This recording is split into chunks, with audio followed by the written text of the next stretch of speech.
पंडित जी, आपका नाम क्या है? आप कहाँ से आए हैं? सर्वप्रथम तो वेदांत भक्ति चैनल के माध्यम से जो इस इंटरव्यू को देख रहे हैं उन सभी को मेरा प्रणाम। राधे राधे। मैं देवेंद्र कृष्ण शास्त्री मऊरानीपुर जिला झांसी से आया हूँ और यहाँ श्री राम कथा का आयोजन है हमारे मिश्रा जी के द्वारा, तो यहाँ कथा करने के लिए आया हूँ। पंडित जी, आपने भागवत कब से स्टार्ट की थी? श्रीमद् भागवत की कथा मैंने सन 2011 से प्रारंभ की। तब से लेके आज तक ठाकुर जी की सेवा कर रहा हूँ और निरंतर कथाएं चलती रहती हैं। पंडित जी, आप अपने परिवार के बारे में बताइए और आपकी शिक्षा दीक्षा कहाँ से हुई? तो मैं अपने परिवार के बारे में भी बताऊंगा और साथ में ये भी बताऊंगा कि मैं इस लाइन में कैसे आया।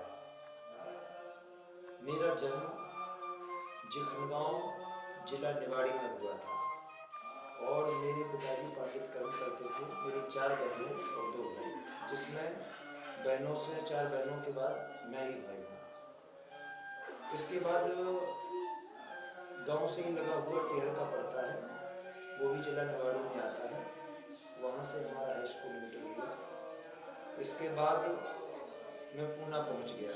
कुछ समय पुणे में जॉब भी की, लेकिन पूर्व जन्म के प्रारब्ध कुछ ऐसे हुए होंगे कि उनके पुण्य और सत्कर्मों से मेरा वृंदावन जाना हो गया। बस एक ही रुचि थी कि मैं कुछ ऐसा काम करूं जिससे लोगों को एक धर्म के प्रति राह मिले और लोग धर्म की राह पर चलकर जो जीवन का सार्थक उद्देश्य है परमात्मा प्राप्ति, वह उद्देश्य के लिए हम सभी भक्तों को अग्रसर कर सकें।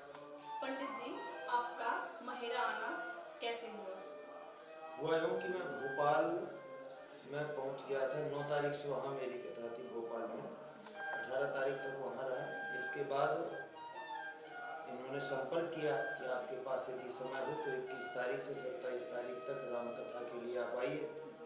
और मेरे पास सिर्फ यही डेट खाली थी क्योंकि 28 तारीख से मुझे समथर भी कथा करने जाना है। तो फिर बस ठाकुर जी की आज्ञा हो गई, तो मैंने 21 तारीख से वहाँ कह दिया मिश्रा जी को। हमारे यहाँ आकर माहेरा में आपको पंडित जी कैसा लगा?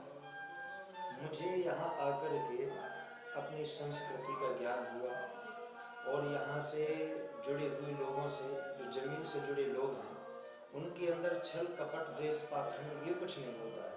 तो यहाँ का भोलापन और यहाँ का जो भाव प्रेम लोगों का मेरे प्रति दिखा, उससे मैं बड़ा प्रसन्न हूँ और मुझे अपने बचपन की भी याद आई।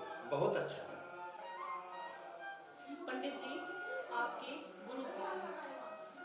मेरे शिक्षा गुरु श्री श्री 108 श्री कृष्णचंद्र ठाकुर जी महाराज हैं वृंदावन से, और जो दीक्षा गुरु हैं वो हमारे ब्रह्मानंद जी महाराज यही पथलौड़ी वाले हैं। तो इन दोनों के गुरुओं के सानिध्य में रहकर हमारा शिक्षा और दीक्षा पूर्ण। बता दूँ कि राम कथा और भागवत कथा करने का मेरा उद्देश्य क्या है और क्यों लोगों को सुनना चाहिए, ये अधिकांश लोगों के मन में ये भाव रहता है। तो मैं इस विषय पे कहना चाहूँगा कि यदि आप रामचरितमानस पढ़ते हैं या कथा सुनते हैं तो आपके जीवन में एक तो मर्यादा आएगी और जीवन में हमें जीना कैसे है, वो जीने का तरीका, घर में सामंजस्य, ये सब श्री रामचरितमानस की कथा से आपको प्राप्त होगा। हमारी संस्कृति, हमारा सनातन धर्म, हमारे समाज की व्यवस्था, ये सब रामचरितमानस में आपको मिलेगी। कुल मिला के हम ये कहेंगे कि जीवन जीना सिखाती है हमें रामायण। पंडित जी, आप बांसुरी क्यों बजाते हैं? बांसुरी बजाने के पीछे का एक सबसे बड़ा एक कारण है कि प्रत्येक जो इंस्ट्रूमेंट होता है, वाद्य यंत्र होता है, उसमें कुछ ना कुछ लगा होता है। पर बांसुरी एक ऐसा इंस्ट्रूमेंट है कि इसके अंदर कुछ नहीं है। ये हमें बहुत कुछ सिखाता है। पहले ये बम्बू था पर इसके अंदर गांठें थीं, तो गांठ होने की वजह से इसमें सुर नहीं भर पाते थे। लेकिन जब इस बम्बू ने अपने अंदर की सारी गांठें निकाल दी तो फिर भगवान श्री कृष्ण ने इसमें सुर भर दिया।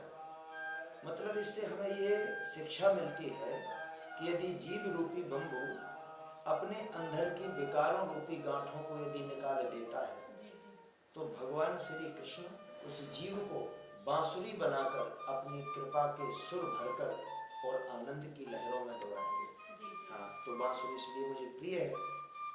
अब रही बात सीखने की, तो मैं हारमोनियम बजाता था पहले कथाओं में, लेकिन एक समय का वाकया है कि एक भक्त को अपनी कथा में बांसुरी लगवानी थी, तो मैंने बहुत प्रयास किया कि कोई बांसुरी बजाने वाला मिल जाए। मिला भी, तो वो कहने लगे कि थोड़ी हमारी कॉस्ट पंडित जी ज़्यादा होगी, उतना वो सक्षम नहीं थे देने में। तो मैं सोचता रहा कि प्रभु ऐसा कुछ नया मार्ग निकले जिससे लोगों को पैसे भी ना लगे और उन्हें बांसुरी का आनंद भी मिले। तो मैंने तलाश किया, लेकिन समय भाव के कारण इतना समय नहीं था कि मैं किसी के पास जाके बांसुरी सीख सकूं। लेकिन मैं ठाकुर जी का उपासक हूँ, मैं ठाकुर जी की सेवा कर रहा था। मैंने ठाकुर जी के हाथों में बांसुरी देखी, तो मैंने कहा प्रभु आपसे बड़ा फ्लूट प्लेयर कौन हो सकता है, आपसे बड़ा बांसुरी वादक कौन हो सकता है। यदि और कृष्णम वंदे जगत गुरु, आप तो जगत के गुरु हैं, यदि आप ही अपने भक्त को बांसुरी नहीं सिखाएंगे तो फिर कौन सिखाएगा। दूसरी बात, आप अंतर्यामी हैं, मेरे मन के भाव देखिए। यदि अर्थ के लिए मेरा जीवन हो, अर्थ के लिए मुझे बांसुरी बजाना हो, तो मुझे आप ये ज्ञान ये विद्या मत दीजिए। यदि मेरा भाव सबको आनंदित करने का हो तो आप ये विद्या दीजिए। तो अल्पकाल में ठाकुर जी ने हमें बांसुरी बजाना स्वतः ही सिखा दिया, मैंने किसी से नहीं सीखी। पंडित जी, आपका एक बहुत ही सुंदर भजन है, और इस दिल में क्या रखा है, श्याम का नाम छुपा रखा है। कृपया करके आप उस भजन को इस बांसुरी के माध्यम से सुनाइए।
पसंदीदा गाना है यशोमती मैया से बोले रंग लाला, ये आप सुनाइए। जी।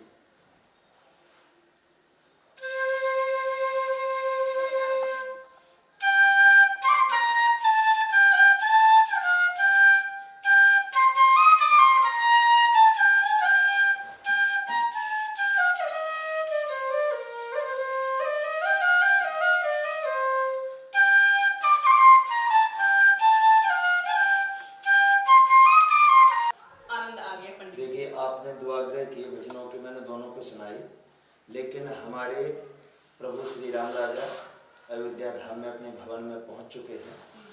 तो मैं तो उत्साहित हूँ और सारा विश्व उत्साहित है, लेकिन मेरी बांसुरी भी उत्साहित है।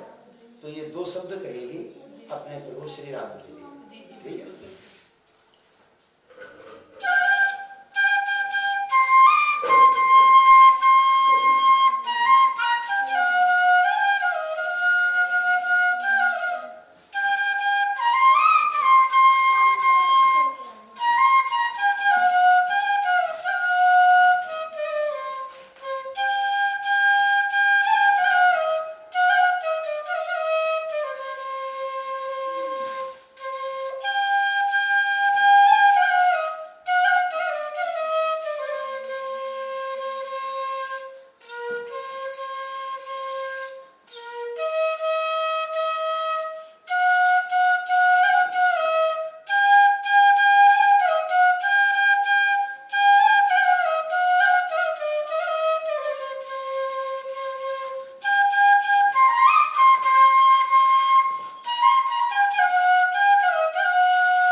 दीपाली मिश्रा जी का आग्रह है कि आप बांसुरी के माध्यम से सुनाएं। बहुत सुंदर।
पंडित जी, आपसे कोई मिलना चाहे या कथा कराना चाहे तो कैसे संपर्क करें? देखिए, मैं आपका संकेत समझ गया। तो सबसे पहले तो मैं बताना चाहूँगा जी। कि जो मुझसे कथा कराना चाहते हैं वो निसंकोच मुझसे संपर्क करें। और मेरा निवास है मऊरानीपुर जिला झांसी, जो मैं पहले बता चुका हूँ। और मन से निकाल लीजिए कि हमारी फीस क्या होगी। कई लोग मुझसे कहते हैं कि आपकी फीस क्या है। तो मेरा कथा कहना कोई व्यापार नहीं है। आप कथा का आयोजन रखिए और जो आपकी श्रद्धा होगी वह हम दक्षिणा स्वीकार करते हैं। हमारी कथा का कोई फिक्सेशन नहीं होता है। वेदांत भक्ति चैनल के दर्शकों को आपका क्या संदेश है? सर्वप्रथम तो मैं आभारी हूँ और साधुवाद देना चाहूँगा वेदांत भक्ति चैनल को, जिन्होंने ये मुझे अवसर दिया और अपनी बात सभी वेदांत के दर्शकों तक पहुँचाने का एक माध्यम दिया है। तो मैं दर्शकों से यही कहना चाहूँगा कि मानव जीवन की सार्थकता परमात्म प्राप्ति है। इसलिए भौतिकता में जो हम जीवन जी रहे हैं, इसमें सुख और दुख का अनुभव कर रहे हैं। और ये हमारा भ्रम है कि सुख ही आनंद है, पर ऐसा नहीं है। सुख और दुख से परे आनंद है। आनंद है परमात्मा के श्री चरण कमलों में। और हमारा स्वरूप ही चिन्मय सत्ता आत्मा है। ईश्वर अंश जीव अविनाशी, हम परमात्मा के अंश हैं। तो हमारा स्वभाव आनंद में रहने का है। पर हम संसार में आकर इस संसार के भौतिक सुखों में उस आनंद की खोज कर रहे हैं। अपितु भगवान श्री कृष्ण ने गीता में कहा है कि संसार तो दुखों की दुकान है। और जब संसार में दुख मिलता है तो हमें यहाँ आनंद कैसे प्राप्त हो सकता है। इसलिए वेदांत भक्ति के माध्यम से मैं अपनी बात रखना चाहूँगा। वेदांत का अर्थ क्या है? वेदों का अंत उपनिषद, ठीक है। और उपनिषदों में कूट कूट के भक्ति भरी है कि आप परमात्मा से जुड़िए और वो अनुभव कीजिए अपने स्वरूप का जो आनंद का है। तो आप सुख और दुख से परे हो जाएंगे और जीवन जीने की सत्ता आनंदमयी हो जाएगी। आप सभी को मेरा यही कहना है। आपको ये हमारा एपिसोड कैसा लगा? कृपया कमेंट करके बताइए और हमारे चैनल को लाइक करिए, सब्सक्राइब करिए। Thank you.